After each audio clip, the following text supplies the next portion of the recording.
What does it actually take to feel emotionally stable in a world designed to overwhelm you? Well, let's look at the reality for a moment, shall we? Most people wake up already stressed. The average person checks their phone over 90 times a day.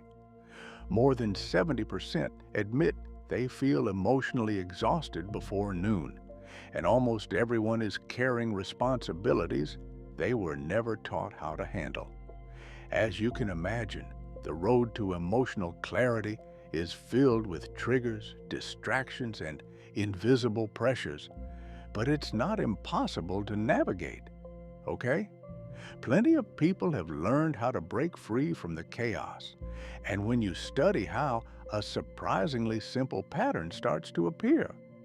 By the end of this video, you'll understand exactly how to reset yourself emotionally and rise stronger. Here are 10 reasons why you feel emotionally overwhelmed, and every one of them is shaping your mental state without you even realizing it. Reason number one, you're feeling too many things all at once. Your mind isn't built to process 200 emotions a day, but modern life forces you to. You're worried about your family. You're anxious about your future. You're comparing your life to strangers online. You're carrying pain from the past, and you're pretending to be okay in the middle of it. It's like running 50 apps on a phone at the same time. Even the newest device will freeze. You're not weak, you're overloaded. Reason number two, the invisible pressure you ignore.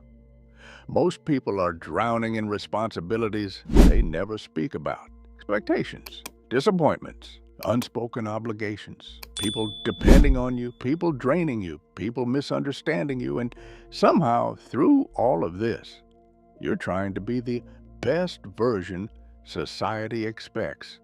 You're emotionally breathless and calling it normal.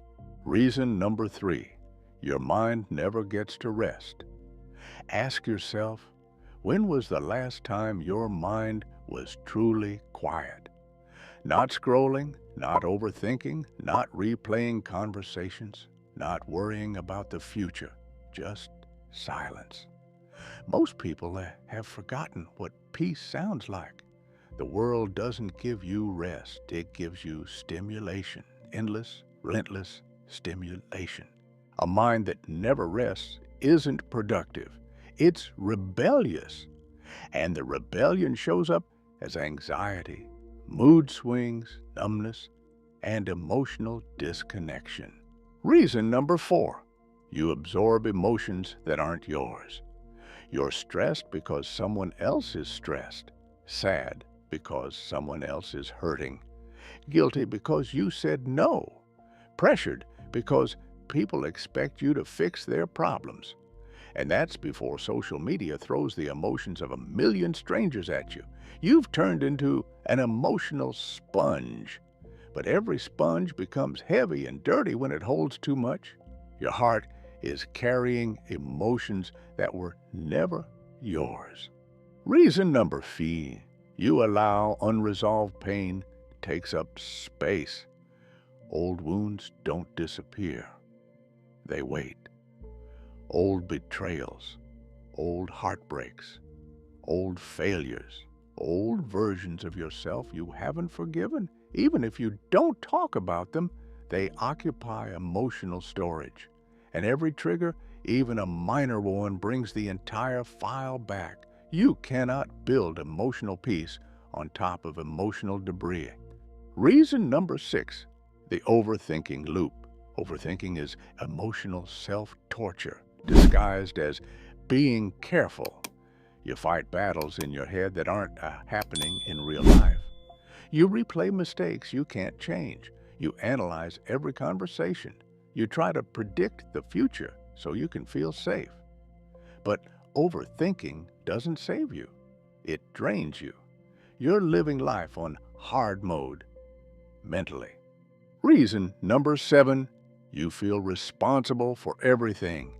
You've convinced yourself that you must carry everything.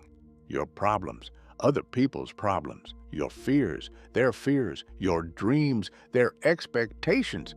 But who told you to carry this much? No one. You did.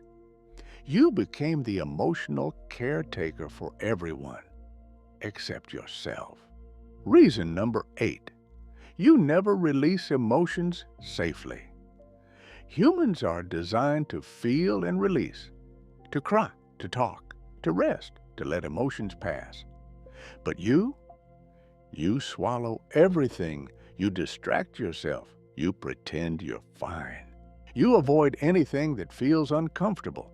So your emotions build up and build up and build up until even the smallest inconvenience feels like an emotional explosion. It's not the problem that's big. It's you that's full. Reason number 9. You've internalized other people's voices. Your emotional world is crowded, not just by your thoughts, but by the voices of everyone who's ever judged you. Your parents, your ex, your boss, your critics, your past mistakes, your own perfectionism. Your emotional life feels overloaded because half the noise isn't even yours. It's the residue of expectations you've carried for years. Reason number 10. You never learned emotional skills.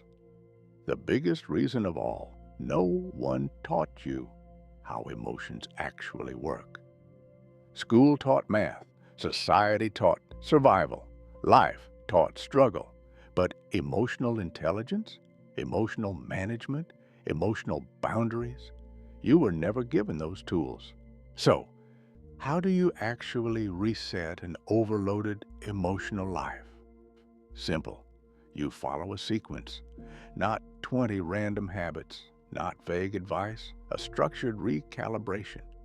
Here's the path, step by step. Step 1. Identify the active emotions. Before you fix anything, you must know what's running your system. Ask yourself, right now, what am I feeling and why? Most people can't answer that honestly. That's why they stay stuck. Awareness is not therapy. It's a shutdown button for emotional noise. Step 2. Stop carrying emotions that don't belong to you. You can care about people without inheriting their chaos. Separate empathy from responsibility. Someone else's stress is not your workload. Someone else's sadness is not your burden. Someone else's expectations are not your life mission. Let people keep their own emotional luggage. Step 3. Give your mind intentional silence. Not meditation marathons, not spiritual retreats, just minutes of stillness daily. Silence is psychological oxygen. If your mind never breathes, it will suffocate you. Step 4. Release what you feel instead of storing it. Emotions are supposed to move, but you trap them. Talk, write, cry, reflect, do anything except pretend you're fine. The moment you start expressing, the pressure drops. Step 5. Drop the hero complex. You're not responsible for fixing everyone.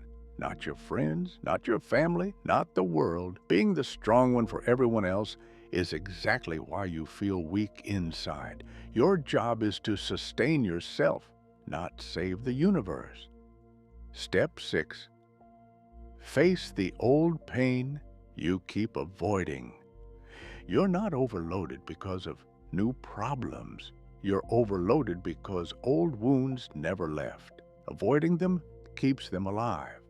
Looking at them calmly, honestly, drains their power. Healing is not dramatic. It's the quiet courage to stop running. Step 7.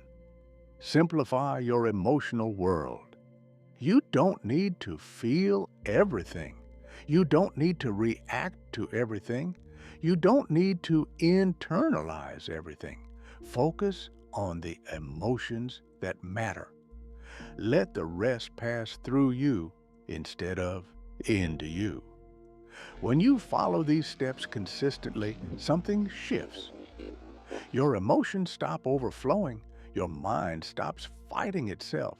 Your life stops feeling like an emergency. You become calm, steady, clear, without losing your humanity.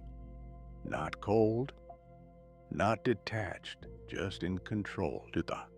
Finally, that's the emotional reset. Clean, simple, actionable, and completely within your reach. If this brought you clarity, don't just leave it here. Tap subscribe. Support us by liking and sharing the video as we help you stay connected to the calm you keep searching for.